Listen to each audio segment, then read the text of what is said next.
In this video, I will tell you about the path array tool of AutoCAD, and for explaining this, I'll use this geometry.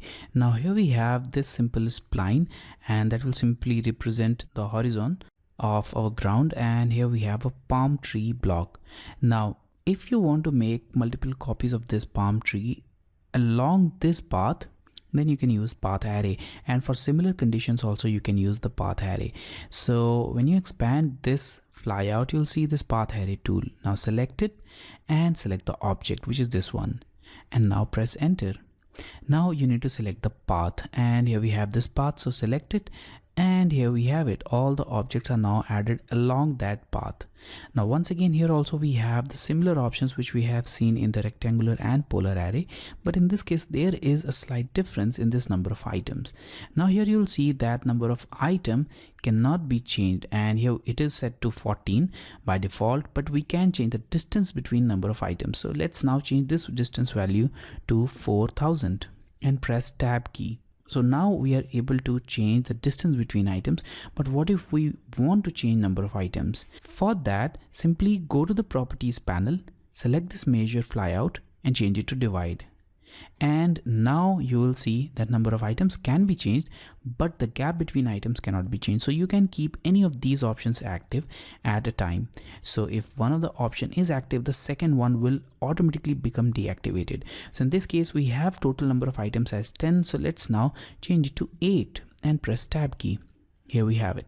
Now we have number of rows which is set to 1. Obviously in this case also, if you want to add more rows, you can do that. So let's type 3, press tab key, and here we have it, which is quite confusing. In this case we don't want these many rows, so that will simply make it look very unnatural. So I'll type 1 again, and here we have it.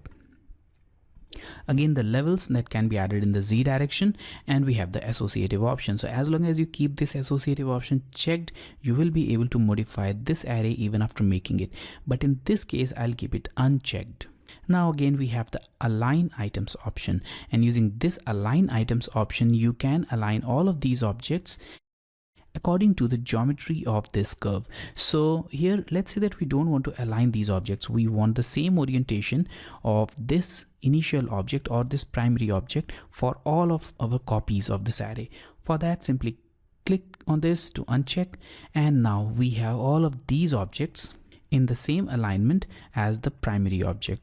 But if you want to align them according to the geometry, then click on this align items, and here we have it. So I'll keep it aligned. That looks a little bit better. And now I'll close the array. So here we have the final array. Now if you click on any of these objects, they will be individually selected, and they are no longer a part of an array because we have not selected the associative option. So if you want to keep it modifiable, if you want to modify these arrays even after making them, then ensure that associative option is checked. So I'll press escape key, and that's the final array. So this was all about the path array tool of AutoCAD.